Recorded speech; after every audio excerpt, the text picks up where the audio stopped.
नमस्कार। चलिए आज बात करते हैं समय के खेल की। ये एक ऐसी कहानी है जो हमें समय के उतार चढ़ाव और इंसान के हौसले के बारे में बहुत कुछ सिखाती है। और ये कहानी ना एक बहुत बड़ा सवाल हमारे सामने रखती है।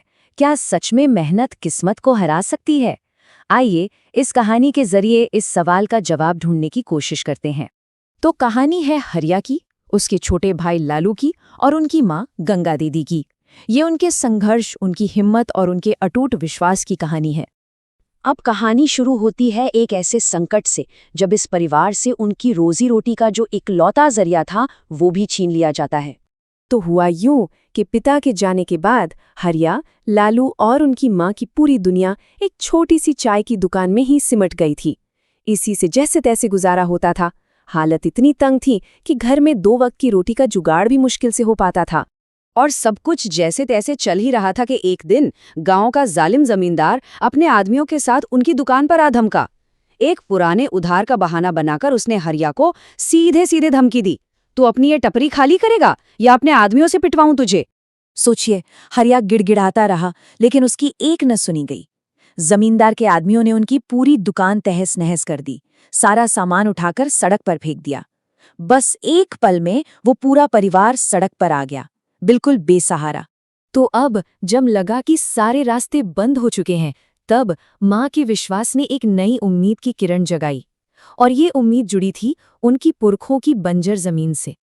अपने बेटों को हिम्मत हारते देख माँ गंगा देवी ने उन्हें संभाला और कहा, कोशिश करने वाले की कभी हार नहीं होती। उन्होंने बेटों को समझाया, उन्हें मनाया कि वो अपनी पुरखों की जमीन पर मेहनत करें, वही जमीन जो न जाने कितने सालों से बंजर पड़ी थी।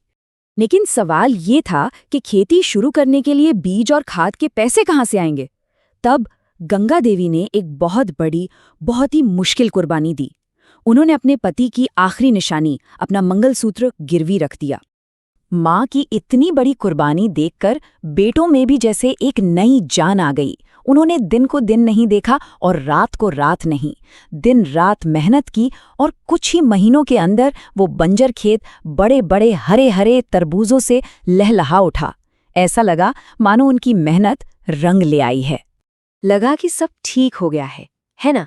पर किस्मत को कुछ और ही मंजूर था। जैसे ही वो बाजार पहुंचे, उनकी सफलता एक ऐसे धोखे में बदल गई जिसने उन्हें अंदर तक तोड़कर रख दिया।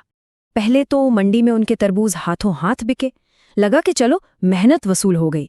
लेकिन कुछ ही देर में खरीदारों की एक गुस्साई भीड़ ने उन्हें घेर लिया। लोग चिल्ला रहे थे, ये क्या बेच रहे हो? तुम्हारे तरबूज तो अंदर से बिल्कुल सफेद हैं, ना कोई मिठास है ना कोई रस।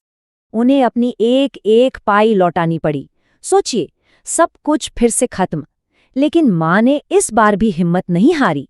इस बार उन्होंने एक और बड़ा दांव खेला। अपना घर, अपनी झोपड़ी गिरवी रखकर खजूर की खेती करने का फैसला किया।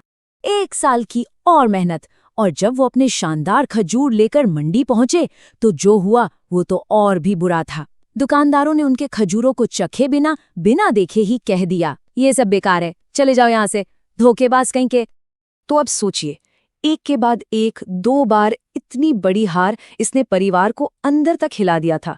लेकिन कहते हैं ना, इसी निराशा से कई बार एक नए रास्ते का जन्म होता है। घर लौटकर गंगा देवी को एक बात समझ आ गई। उन्होंने अपने बेटों से कहा, अब हम मंडी वालों की दया पर नहीं जिएंगे, हमें खुद अपना रास्ता बनाना होगा। और यहीं से एक कमाल की चीज का जन्म हुआ, खजूर की बर्फी।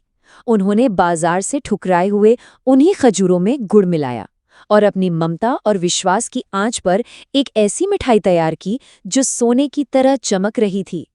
तो देखिए, बस एक सोच बदलने से क्या फर्क पड़ा। जहां बाजार में उन्हें धोखेबाज कहा गया, बेइज्जत किया गया, वहीं गांव में उनकी बर्फी हाथों हाथ बिक गई। लोगों ने उसे इतना पसंद किया कि उसका नाम ही दवाई वाली बर्फी रख दिया। अब वक्त आ गया था मेहनत की असली जीत का, अपनी खोई हुई इज्जत वापस पाने का और उस साजिश को हराने का जिसने उन्हें बर्बाद करने की कोशिश की थी। अब जाहिर है जमींदार को उनकी ये तरक्की बर्दाश्त नहीं हुई। उसने रात के अंधेरे में उनके सारे खजूर चोरी करवाने का प्लान बनाया। लेकिन हरिया को इसकी भनक लग चुकी थी।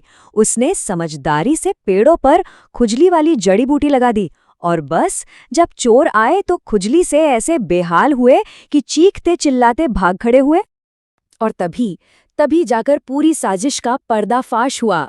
मंडी के एक दुकानदार चंपक ने डर के मारे सारा सच उगल दिया।